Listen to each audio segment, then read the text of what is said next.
Hi good evening everyone. Rajasthan question bank पर आपका हार्दिक स्वागत है। आज की जो हमारी क्लास है राजस्थान ज्योग्राफी से रिलेटेड है और जो टॉपिक है वो नदियों से रिलेटेड है। इसके दो वीडियो मैंने ऑलरेडी अपलोड कर दिए हैं। हम जो क्वेश्चन पढ़ रहे हैं लिमिटेड 60 से 70 क्वेश्चन नदियों के पढ़ेंगे और उसमें कोशिश की है कि जितनी भी सारी नदियां हैं उनके हर एक नदी के 2 से 3 क्वेश्चन हम डिस्कस कर लें और डिटेल में डिस्कस करें। आइए स्टार्ट करते हैं। देखिएगा, फर्स्ट क्वेश्चन क्या है हमारा। फर्स्ट क्वेश्चन है कि वाकल तथा सई धारा के मिलने से जो नदी बनती है वो नदी कौन सी है। तो वो नदी कौन सी है आपके, तो आपको ऑप्शन दिया था माही नदी, साबरमती नदी, पार्वती नदी और बनास नदी। तो देखिएगा वो ऑप्शन कौन सा सही हो जाएगा आपका। वो नदी है आपके साबरमती नदी। वाकल और सेई किसकी सहायक नदियां हैं आपके, साबरमती की सहायक नदियां हैं। देखिएगा इसकी सारी सहायक नदियां हम देख लेते हैं किसकी, साबरमती नदी की। तो देखिएगा इसकी सहायक नदियां कौन कौन सी है। तो इसकी जो ट्रिक है वो है वैसे हमें मावा चाहिए। वैसे हमें मावा चाहिए। तो देखिएगा, वे से हो गई वेत्रक। वे से कौन सी नदी हो गई, वैत्रक नदी। से कौन सी हो गई, से हो गई सेई नदी। हमें से हो गई हतमती। हमें से हो गई हतमती। ठीक है, याद रखिए।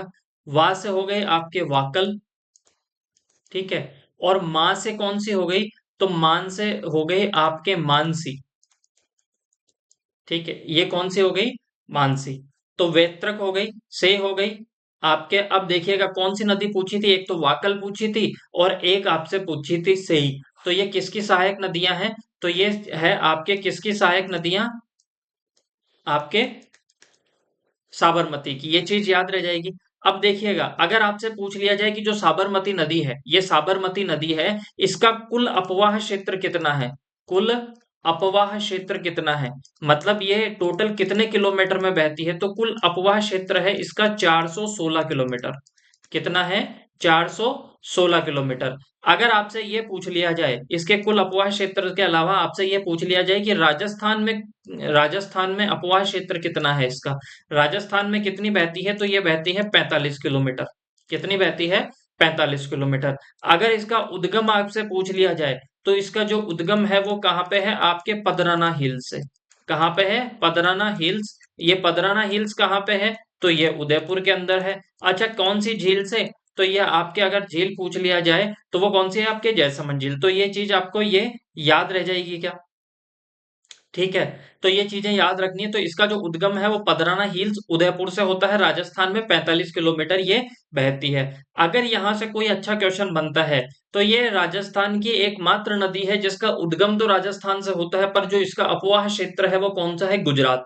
तो आपसे ये क्वेश्चन पूछा जा सकता है कि ये जो आपकी कौन सी नदी है, साबरमती नदी है, इस साबरमती नदी के किनारे कौन कौन से शहर बसे हुए हैं, तो ये याद रखिएगा। तो एक तो जो अहमदाबाद है, कौन सा, अहमदाबाद। ठीक है, ये चीज याद आ जाएगी। एक तो अहमदाबाद हो गया, एक आपके कौन सा हो गया, साबरमती हो गया। ठीक है, और एक हो गया आपके गांधीनगर। ये तीनों के तीनों हैं जो गुजरात के अंदर हैं। ये तीनों कौन सी नदी के किनारे हैं, ये तीनों हैं आपके साबरमती नदी के किनारे। किसके नदी के किनारे, साबरमती नदी के किनारे। ठीक है, ये कौन सी नदी के किनारे हो गए आपके, साबरमती नदी के किनारे हैं। तो ये चीज आप याद रखिएगा। ठीक है, साबरमती नदी के किनारे। एक चीज और यहां से याद रखिएगा आप, एक चीज जो इंपॉर्टेंट याद रखनी है वो तो आप याद ही रखना, इसके किनारे एक जल सुरंग है जिसका नाम कौन सा है, उसका नाम है मानसी। मानसी जल सुरंग। ठीक है, राजस्थान की दूसरी जल सुरंग है मानसी। ठीक है, राजस्थान की दूसरी जल सुरंग, राजस्थान की दूसरी जल सुरंग है ये, दूसरी जल सुरंग। तो राजस्थान की दूसरी जल सुरंग है, पहली से ही है। हाँ, इसके रिलेटेड अगर आपसे ये क्वेश्चन पूछ लिया जाए कि राजस्थान की सबसे बड़ी जल सुरंग कौन सी है, तो वो हो जाएगी मानसी जल सुरंग। क्वेश्चन अगर आपसे ये पूछ लिया जाए कि राजस्थान की पहली जल सुरंग कौन सी है, तो से ही जल सुरंग हो जाएगी आपकी। ये चीज याद रह जाएगी आपको। फिर देखिएगा देवास परियोजना इसके इसी से है। ठीक है, नेक्स्ट देखिएगा, सहायक नदियों में सही सुमेलित नहीं है। अभी हमने पढ़ा था कि साबरमती की सहायक नदी कौन सी है, आपके हतमती है, बिल्कुल ये चीज सही है। लूणी की सहायक नदी कौन सी है, गुइया, ठीक है, तो ये भी सही है। माही की सहायक नदी कौन सी है, चाप, ये भी सही है। तो फिर इसमें से कौन सा सही नहीं होगा, तो इसमें से आपके कौन सा सही नहीं है, तो वो है आपके कौन सा, सोम की जो सहायक नदी वो मेशवा आपके नहीं है। इतनी चीज याद रह जाएगी आपको, ठीक है, ये चीजें आपको याद रह जाएगी। फिर नेक्स्ट देखिएगा क्वेश्चन क्या है, चंबल नदी निम्नलिखित किस राज्य समूह से होकर प्रवाहित होती है। ऑप्शन दिए थे आपको, मध्य प्रदेश, राजस्थान, दिल्ली, मध्य प्रदेश राजस्थान हरियाणा, मध्य प्रदेश राजस्थान गुजरात, मध्य प्रदेश राजस्थान यूपी। तो ऑप्शन कौन सा सही हो जाएगा, ऑप्शन नंबर 4 सही हो जाएगा। देखिएगा, आपके चंबल नदी के बारे में 2-4 फैक्ट जरूर याद रखिएगा। एक तो आपसे चंबल नदी का उद्गम पूछा जा सकता है। क्या पूछा जा सकता है, उद्गम। तो इसका जो चंबल नदी का उद्गम होता है वो होता है जाना पाव की पहाड़ियों से, जाना पाव की पहाड़ियां। अगर आपके पूछा जाएगा कि जानव पाव की पहाड़ियां कहां पर है, तो ये विंध्याचल पर्वतमाला का भाग है। किसका, विंध्याचल पर्वतमाला, विंध्याचल पर्वतमाला, ठीक है, उसका भाग है, वहां से निकलती है। अच्छा, जाना पाव की पहाड़ियां कहाँ पे है, तो ये है आपके एमपी के अंदर। कहाँ पे, मध्य प्रदेश के अंदर। तो ये चीज याद रह जाएगी, ठीक है, ये आपके कहाँ पे है, तो ये है आपके कहाँ पर, मध्य प्रदेश के अंदर, ये चीज याद रह जाएगी। तो चंबल नदी का उद्गम पूछ लिया जाए, तो जाना पाऊ की पहाड़ियां, जाना पाऊ की पहाड़ियां कहाँ पे है, विंध्याचल पर्वतमाला, विंध्याचल पर्वतमाला कहाँ पे है, मध्य प्रदेश के अंदर। पहला क्वेश्चन। दूसरा क्वेश्चन पूछा जा सकता है इसका, कि इसका कुल अपवाह क्षेत्र कितना है, कुल अपवाह क्षेत्र, कुल अपवाह क्षेत्र, ठीक है, कुल अपवाह क्षेत्र। तो इसका कुल अपवाह क्षेत्र कितना है, तो देखिएगा 1051 किलोमीटर है, 1051 किलोमीटर। अलग अलग बुक्स में अलग अलग दिया गया है। राजस्थान की जो सबसे ऑथेंटिक बुक मानी जाती है, हरिमोहन सक्सेना की जो बुक है, ठीक है, किसकी बुक, हरिमोहन सक्सेना की जो बुक है, हरिमोहन सक्सेना की बुक है, उसके अंदर ये बताया गया था 1060 किलोमीटर के आसपास में, ठीक है, 1060-65 किलोमीटर के आसपास में। एक एग्जाम में 1067 किलोमीटर भी सही माना है। तो दोनों ही आप याद रखिएगा, ठीक है, ये दोनों ही आप याद रखिएगा। कितना राजस्थान में कितनी बहती है, तो राजस्थान में ये लगभग 315 किलोमीटर के आसपास में इसका कुल बहाव क्षेत्र है। ये चीज याद रह जाएगी। अब यहां से अगर कोई और क्वेश्चन आपसे पूछा जा सकता है, हालांकि चंबल नदी से इतने क्वेश्चन आपसे पूछे जा सकते हैं, वो सारे हम डिस्कस करेंगे। दूसरा क्वेश्चन अगर आपसे चंबल नदी से इंपॉर्टेंट पूछा जा सकता है, आपसे ये पूछा जा सकता है कि चंबल नदी के उपनाम बताइए आप, चंबल नदी के उपनाम बताइए। तो चंबल नदी को एक तो कहा जाता है चर्मणवती नदी, कौन सा, चर्मणवती नदी के नाम से इसे जाना जाता है। पहली चीज, इसे किस नाम से जाना जाता है, चर्मणवती नदी के नाम से जाना जाता है। फिर इसे किस नाम से जाना जाता है, बारहमासी नदी के नाम से। किस नदी के नाम से जाना जाता है, बारहमासी नदी के नाम से जाना जाता है, ये चीज याद रह जाएगी। तो इसे चर्मणवती नदी भी कहा जाता है, बारहमासी नदी भी कहा जाता है। अब देखिए, चंबल नदी हमेशा बहती रहती है, हमेशा बहती रहती है, इसलिए इसे नित्य वाहिनी नदी कहा जाता है। क्या कहा जाता है इसे, नित्य वाहिनी नदी। ये चीज याद रह जाएगी, क्योंकि डेली बहती है, भाई नित्य मतलब डेली, वाहिनी मतलब बहने वाली, ठीक है। तो कौन सी, नित्य वाहिनी नदी कहा जाता है, बारहमासी नदी कहा जाता है, चर्मणवती नदी कहा जाता है। इसे और क्या कहा जाता है, तो इसे कहा जाता है राजस्थान की कामधेनु, राजस्थान की कामधेनु, राजस्थान की कामधेनु इसे कहा जाता है। ये चीज याद रह जाएगी। तो इसे राजस्थान की कामधेनु भी कहा जाता है। अब देखिएगा आप, कि अगर आपसे ये पूछ लिया जाए, अगर आपसे ये पूछ लिया जाए कि ये जो चंबल नदी है, ये जो चंबल नदी है, ये राजस्थान के अंदर, ये राजस्थान में कौन से जिले से प्रवेश करती है, राजस्थान में कौन से जिले से प्रवेश करती है, तो ये करती है चित्तौड़गढ़ से। कहां से, चित्तौड़गढ़, चित्तौड़गढ़ जिले से ये प्रवेश करती है। फिर अगर आपसे ये पूछ लिया जाए कि चित्तौड़गढ़ के बाद में कौन से जिले के अंदर प्रवेश करती है, तो कोटा, कोटा के बाद में बूंदी, बूंदी के बाद में ये आ जाती है सवाई माधोपुर के अंदर, सवाई माधोपुर के अंदर। सवाई माधोपुर के बाद में कहां पर आती है, तो ये जो सवाई माधोपुर के बाद में आ जाती है आपके करौली के अंदर, ठीक है, करौली के अंदर। और फिर उसके बाद में आ जाती है आपके कहां पर, धौलपुर के अंदर। ये चीजें आपको याद रह जाएगी क्या, ठीक है, चंबल नदी से। हाँ, चंबल नदी से और भी क्वेश्चन है जो अपन आगे डिस्कस करेंगे। अब नेक्स्ट देखिएगा आप क्वेश्चन। चंबल नदी से रिलेटेड आपसे पूछा गया है कि चंबल नदी हेतु सही नहीं है। देखिए, यह यमुना की प्रमुख सहायक नदी है, बिल्कुल सही है, क्योंकि ये चंबल नदी राजस्थान से आपके निकलती कहां से, एमपी से, फिर राजस्थान के अंदर, और फिर हमने पढ़ा था उसके बाद में यूपी, क्योंकि यूपी के अंदर जगह है इटावा। इटावा के अंदर ये जाकर यमुना नदी के अंदर मिल जाती है चंबल नदी। ये याद रह जाएगा। तो ये किसकी सहायक नदी है, आपके यमुना की सहायक नदी है, जो लगभग 960 किलोमीटर लंबी है। मैंने आपसे कहा था 1051 किलोमीटर भी आप याद रखिएगा, 1051 किलोमीटर भी आपको याद रखना है। पर ये जो सर हरिमोहन सक्सेना की जो बुक है, उसके अंदर इनको लिखा गया है, कितनी लिखा गया है कि ये एक 960 किलोमीटर बहती है ये चीज। तो ऑप्शन नंबर 1 तो आपका सही है। फिर मध्य भारत में स्थित नदी ग्रेटर गंगा ड्रेनेज सिस्टम का एक महत्वपूर्ण हिस्सा शामिल है, बिल्कुल सही है। ठीक है, अभी एक जो प्रोजेक्ट चल रहा है, नमामि गंगे जो प्रोजेक्ट चल रहा था, उसके अंदर इस नदी को शामिल किया गया है, ये चीज याद रह जाएगा। यह राजस्थान राज्य से होकर बहने वाली नदियों में से सबसे बड़ी ही नदी है, बिल्कुल ये सही ऑप्शन है आपका। चौथा ऑप्शन कौन सा है, चंबल दोबारा यमुना के साथ इसके संगम तक कुल क्षेत्र हिमाचल प्रदेश, मध्य प्रदेश और राजस्थान है, बिल्कुल गलत है यहाँ पे, क्योंकि ये हिमाचल नहीं है, ये कौन सा है, यूपी है यहाँ पे। तो ऑप्शन नंबर 4 में यहाँ पे क्या थी, गलती थी। अब एक चीज आप याद रखिएगा, अगर आपसे ये पूछ लिया जाए, अगर आपसे ये पूछ लिया जाए कि अगर आपसे क्या पूछ लिया जाए, ये पूछ लिया जाए कि ये राजस्थान में कहां से प्रवेश करती है, तो चित्तौड़गढ़ के 84 गढ़ से ये प्रवेश करती है, याद रह जाएगा। अच्छा, चंबल नदी पर आपका एक हैंगिंग ब्रिज भी बना हुआ है, जिसके बारे में हम आगे पढ़ने वाले हैं, ये चीज याद रह जाएगी आपको। तो ऑप्शन नंबर 4 इसमें क्या है, आपके गलत है। अच्छा, अगर आपसे पूछ लिया जाए, अगर आपसे पूछ लिया जाए कि ये जो चंबल नदी है, ये जो चंबल नदी है, ये चंबल नदी कोई त्रिवेणी संगम बनाती है क्या, मतलब 3 नदियां कहीं पे मिलती है, तो अभी हमने पढ़ा था लास्ट क्लास में जो कल हुई थी, कि एक तो चंबल है, एक सीप है, और इसके अलावा बनास है। ये तीनों की तीनों एक त्रिवेणी संगम बनाती है, तीनों नदियां एक जगह मिल जाती है, और उस जगह का नाम मैंने आपको बताया था, ये क्या है, रामेश्वर घाट है। कौन सा घाट है, रामेश्वर घाट है। अच्छा, रामेश्वर घाट कहाँ पे है, तो ये सवाई माधोपुर के अंदर है। कहाँ पे है, सवाई सवाई माधोपुर के अंदर है, याद रह जाएगा, सवाई माधोपुर के अंदर है, ये चीज आपको याद रह जाएगा, यहाँ पे ये त्रिवेणी संगम बनाती है। ठीक है, अगर आपसे पूछ लिया जाए कि चंबल की सबसे बड़ी सहायक नदी कौन सी है, चंबल की सबसे बड़ी सहायक नदी कौन सी है, तो वो नदी है हमारे बनास। कौन सी है, बनास। ये चीजें ऑप्शन आपको याद रहेंगे। आइए देखते हैं नेक्स्ट क्वेश्चन। किस नदी पर ईस्ट वेस्ट कॉरिडोर के अधीन हैंगिंग ब्रिज बनाया जाना प्रस्तावित है।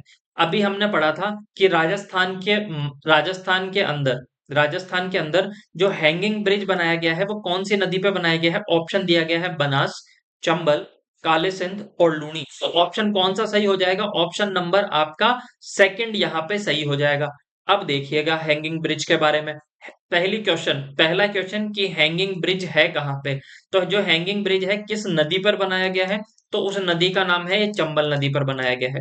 किस नदी पर बनाया गया है, ये चंबल नदी पर बनाया गया है। दूसरा, अगर आपसे ये पूछ लिया जाए कि हैंगिंग ब्रिज की लंबाई कितनी है, हैंगिंग ब्रिज की लंबाई कितनी है, तो हैंगिंग ब्रिज की जो लंबाई है वो है 1.5 किलोमीटर। कितनी है, 1.5 किलोमीटर इसकी क्या है, हैंगिंग ब्रिज की लंबाई है। अगर आपसे ये क्वेश्चन पूछ लिया जाए, अगर आपसे ये क्वेश्चन पूछ लिया जाए कि जो हैंगिंग ब्रिज है, इससे कौन सा नेशनल हाईवे गुजर रहा है, तो यहां से एक जो राष्ट्रीय राजमार्ग, जो आपका नेशनल हाईवे है, राष्ट्रीय राजमार्ग यहां से गुजर रहा है, वो राष्ट्रीय राजमार्ग नंबर संख्या क्या है, तो वो राष्ट्रीय राजमार्ग नंबर संख्या है 27। 27 आपके हैंगिंग ब्रिज से गुजर रहा है, याद रह जाएगा आपको। दूसरा, अगर आपसे पूछ लिया जाए, ये तो क्या है हैंगिंग ब्रिज, राजस्थान का पहला हैंगिंग ब्रिज, राजस्थान का राजस्थान का पहला हैंगिंग ब्रिज, राजस्थान का पहला हैंगिंग ब्रिज, ये चीजें याद रह जाएगी आपको।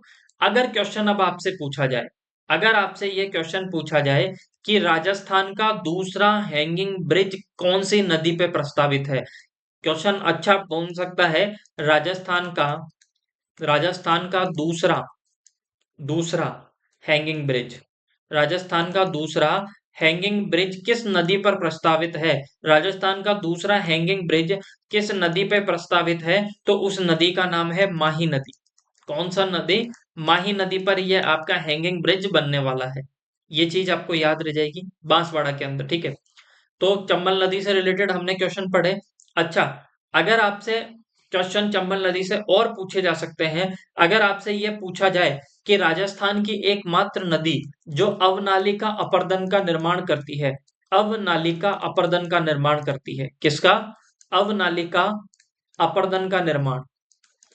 तो अवनालिका अपर्दन का निर्माण कौन सी नदी करती है? तो वो करती है आपके चंबल नदी। कौन सी नदी? चंबल नदी। याद रह जाएगा क्या? जिसे अपन बीहड़ का नाम भी, बीहड़ के नाम से भी उसे जाना जाता है, याद रह जाएगा। और अगर आपसे पूछा जाए कि बीहड़ की रानी किसे कहा जाता है, तो करौली को कहा जाता है। ठीक है, किसको? बीहड़ की रानी। बीहड़ की रानी के नाम से किसे जाना जाता है? आपके करौली को जाना जाता है। याद रह जाएगा आपको। नेक्स्ट देखिएगा आपका कि कौन सा सुमेलित नहीं है। कौन सा सुमेलित नहीं है? काली सिंध, झालावाड़ और बारा, ठीक है, ब्राह्मणी, टोंक और भीलवाड़ा, फिर है मेज, भीलवाड़ा और बूंदी, और फिर आपके है कोठियारी, उदयपुर और भीलवाड़ा। तो इसमें से कौन सा सुमेलित नहीं है? तो वो है आपके ब्राह्मणी, टोंक और भीलवाड़ा। देखिएगा, सबसे पहले ये चीज याद रखिएगा। अच्छा, जो ब्राह्मण लोग होते हैं, जो ब्राह्मण लोग होते हैं, वो किसकी पूजा करते हैं? तो आप कहोगे वो पूजा करते हैं किसकी? हरि की। किसकी पूजा करते हैं? हरि की। तो हरि से याद रखिएगा, हरिपुरा गांव, ठीक है, हरिपुरा गांव से ये नदी निकलती है। हरिपुरा गांव से इस नदी निकलती है। और ये हरिपुरा गांव कहाँ पे है? तो ये है आपके कहाँ पे? चित्तौड़गढ़ के अंदर। कहाँ पे है? चित्तौड़गढ़ के अंदर हरिपुरा गांव से निकलती है।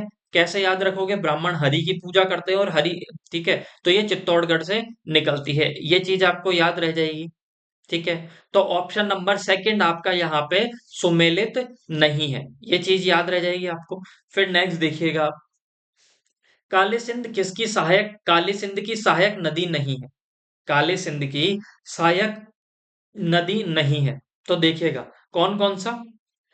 परवन है, उजाड़ है, निमाज है और पार्वती है। ठीक है, तो इसमें से कौन सी सहायक नदी नहीं है? तो वो है ऑप्शन नंबर 4 आपका यहाँ पे सही हो जाएगा। अच्छा, काली सिंध की सहायक नदियां देख लीजिएगा आप। काली सिंध की, ठीक है, काली सिंध की सहायक नदियां, काली सिंध की सहायक नदियां, सहायक नदियां। अगर आपसे ये पूछ लिया जाए कि काली सिंध की सहायक नदियां कौन कौन सी है, तो याद रखिएगा, एक तो याद रखिएगा आप आहू। कौन सी? आहू है, परवन है, उजाड़ है, उजाड़, ठीक है, और एक है आपके निमाज, ठीक है। अच्छा, काली सिंध का उद्गम कहाँ से होता है? काली सिंध का जो उद्गम कहाँ से होता है, तो ये होता है आपके मध्य प्रदेश से। कहाँ से? मध्य प्रदेश के। अच्छा, मध्य प्रदेश के भी किस जिले से होता है? तो वो जिस जिले से होता है उस जिले का नाम है देवास जिला। किस जिले से? देवास जिले से इसका उद्गम होता है, देवास जिला, ये इतना याद रखिएगा। अब यहां से एक चीज और आपको याद रखनी है कि ये जो काली सिंध नदी है ना, ये जो काली सिंध नदी है, काली सिंध और आहू नदियां, कौन सी? काली सिंध और आहू नदी, काले सिंध और जो आहू नदी है आपके, ये क्या करती है? ये दो, इनका संगम होता है। और इनका जो संगम होता है वो कहाँ पर होता है? तो वो होता है गागरोन के किले के आसपास में। कहाँ पे? झालावाड़ में। ठीक है, झालावाड़ में इनका क्या होता है? संगम होता है। अच्छा, इनके जो संगम होता है उस संगम को किस नाम से जाना जाता है? तो इसके संगम को जाना जाता है आहू के, सॉरी, सामेला के नाम से। किस नाम से जाना जाता है इसको? इसको जाना जाता है सामेला के नाम से। याद रह जाएगा, किस नाम से जाना जाता है? सामेला के नाम से जाना जाता है। अब देखो, सामेला दो होता है। एक तो जब बारात, जब क्या होती है, जब बारात लड़की के घर पे जाती है, तब लड़के को कुछ गिफ्ट वगैरह उनके सामने दिए जाते हैं, एक तो उसे कहा जाता है सामेला हो रहा है। एक दूसरा सामेला के नाम से किसे जाना जाता है? जब काली सिंध और आहू नदी का जो संगम होता है उसे सामेला के नाम से जाना जाता है। ये चीज आपको याद रह जाएगी, ये चीज याद रह जाएगी। अच्छा, काली सिंध किसकी सहायक नदी है? तो ये फिर चंबल की हो जाएगी आपके।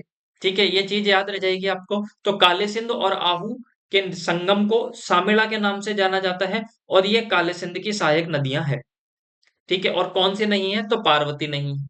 फिर देखिएगा, राजस्थान की किस नदी को स्थानीय भाषा में वन की आशा के नाम से कहा जाता है? अब यहां से बहुत अच्छे क्वेश्चन बनेंगे कि भाई वन की आशा के नाम से किसे जाना जाता है? तो वन की आशा के नाम से जाना जाता है कौन सी नदी को? तो उस नदी का नाम है कौन सा? बनास नदी। अब इस बनास नदी को और क्या कहा जाता है? तो इसे वशिष्ठी के नाम से भी जाना जाता है। किस नाम से जाना जाता है? वशिष्ठी के नाम से जाना जाता है। अब यहां से कुछ क्वेश्चन आप जरूर याद रखिएगा। एक चीज तो ये याद रखिएगा कि अगर आपसे ये पूछ लिया जाए कि पूर्णतः राजस्थान में बहने वाली सबसे बड़ी नदी कौन सी है? कौन से? क्वेश्चन क्या पूछा जा सकता है कि पूर्णतः राजस्थान में बहने वाली, पूर्णतः राजस्थान में, पूर्णतः राजस्थान में बहने वाली, पूर्णतः राजस्थान में बहने वाली सबसे बड़ी नदी, पूर्णतः राजस्थान में बहने वाली सबसे बड़ी नदी। तो सबसे बड़ी नदी कौन सी है? तो वो नदी है आपके, कौन सी नदी? बनास। कौन सी नदी है? बनास। ये चीज याद रह जाएगी। सर्वाधिक प्रदूषित, राजस्थान की सर्वाधिक प्रदूषित नदी, राजस्थान की सर्वाधिक, राजस्थान की सर्वाधिक प्रदूषित नदी पूछ ली जाए, कौन सी? राजस्थान की सर्वाधिक प्रदूषित नदी पूछ ली जाए तो वो राजस्थान की सर्वाधिक प्रदूषित नदी कौन सी होगी? तो वो होगी आपके बनास नदी। याद रह जाएगा, बनास नदी। अब अगर आपसे पूछ लिया जाए कि बनास नदी का अपवाह क्षेत्र कौन कौन सा है? बनास, बनास नदी का अपवाह क्षेत्र, बनास नदी का अपवाह क्षेत्र। तो बनास नदी का अपवाह क्षेत्र कौन सा है? बनास नदी का जो अपवाह क्षेत्र है वो है आपके RBC ATM, R B C A ATSM, ये याद रखिएगा। कौन कौन सा? बनास नदी का जो अपवाह क्षेत्र है वो किस नाम से जाना जाता है? RBC ATSM। मैं वापस लिख देता हूं, एक सेकंड थोड़ा सा देखो। बनास नदी का अपवाह क्षेत्र, ठीक है, बनास नदी का अपवाह क्षेत्र, बनास नदी का, बनास नदी का अपवाह क्षेत्र, बनास नदी का अपवाह क्षेत्र, तो वो कौन सा है? वो है आपके RBC ATSM। अच्छा, आर से क्या हो गया? आर से हो गया राजसमंद, आर से क्या हो गया? राजसमंद। बी से क्या हो गया आपके? तो बी से हो गया आपके भीलवाड़ा, बी से क्या हो गया आपके? भीलवाड़ा। सी से क्या हो गया आपके?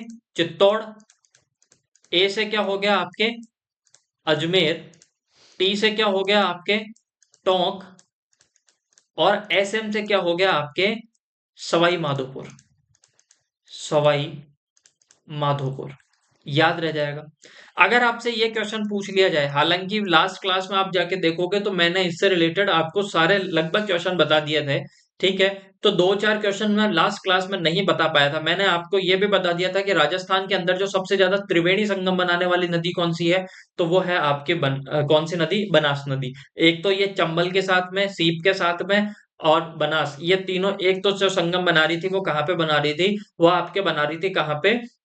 आपके सवाई माधोपुर के अंदर। तो सवाई माधोपुर में भी रामेश्वर घाट। एक था बनास बेड़च मेनाल जो बिगोद भीलवाड़ा के अंदर बना रही थी। एक बना रही थी आपके राजमहल टोंक के अंदर, कौन सा? बनास, बनास खारी डाई। ये तीनों बना रही थी, ठीक है। इतनी चीजें आपको याद रह जाएगी। अगर आपसे ये क्वेश्चन पूछ लिया जाए कि ये जो बनास और बनास की सहायक नदियों पे कौन कौन से बांध बन रहे हैं, तो वो जरूर आप याद रखिएगा।